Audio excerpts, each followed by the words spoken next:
therefore taken up Vasudhaiva Kutumbakam, or One Earth, One Family, One Future, as our G20 presidency theme. Drawing from our cultural ethos, this is a strong assertion of beliefs in shared and common solutions. It may apply to climate action and life, where the power of example, the diffusion of technology, and the spread of best practices can make a decisive difference. The same drivers are even more powerful when it comes to digital delivery, in order to ensure that we leave no one behind.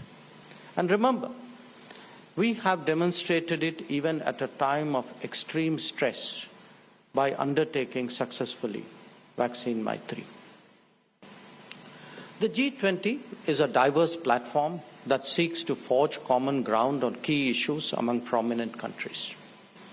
Our endeavor is to make that consensus more relevant through a wider process of consultation. Indeed, our very choice of guest countries is reflective of this intent. Harmonizing various interests is something that is ingrained deeply in India's history and culture.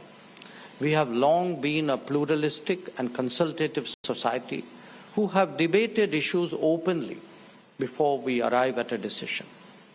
Since this is deeply ingrained in our DNA, we have never been insecure with diversity. Our essential unity is not only the basis for pluralism, but it is also a source of confidence for engaging the world.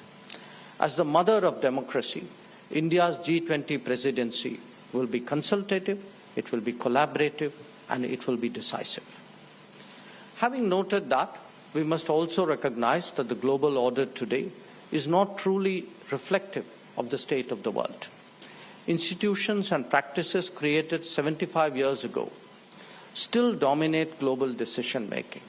A representative and democratic international order must press for change, not just in the United Nations, but in other international institutions as well.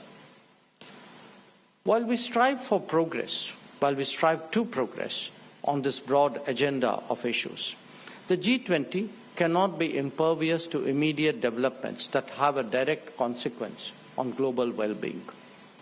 This year, much of that debate has centered around the Ukraine conflict. As you all know, the Prime Minister had declared that this is not an era of war, and that dialogue and diplomacy alone can provide solutions. At Bali, the significance of this position was widely recognized by G20 leaders.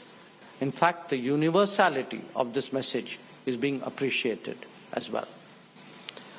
Many of you today would have read in the newspapers that you would have seen in the morning or read on your phones, Prime Minister's own thoughts about assuming the G20 presidency.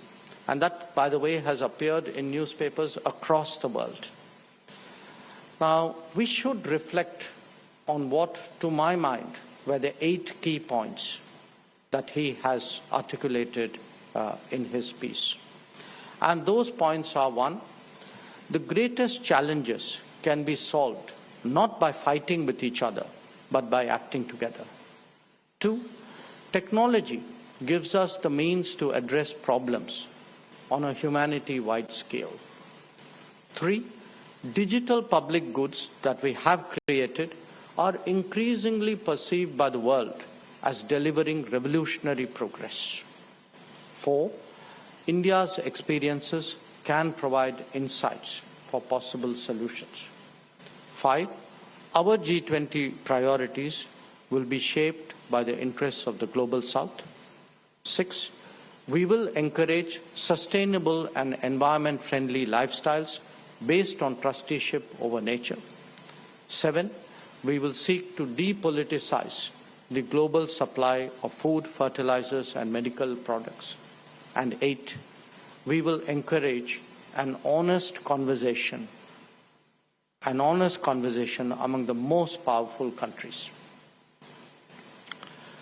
So, as the youth of India, it is important that you are not only aware of the G20. तो आपको बता दें, भारत गुरुवार से औपचारिक यानी आज से औपचारिक रूप से 1 साल के लिए दुनिया के आर्थिक रूप से संपन्न देशों के समूह G20 की अध्यक्षता संभाल लेगा और उसी पर विदेश मंत्री एस जयशंकर अपनी बात रखते हुए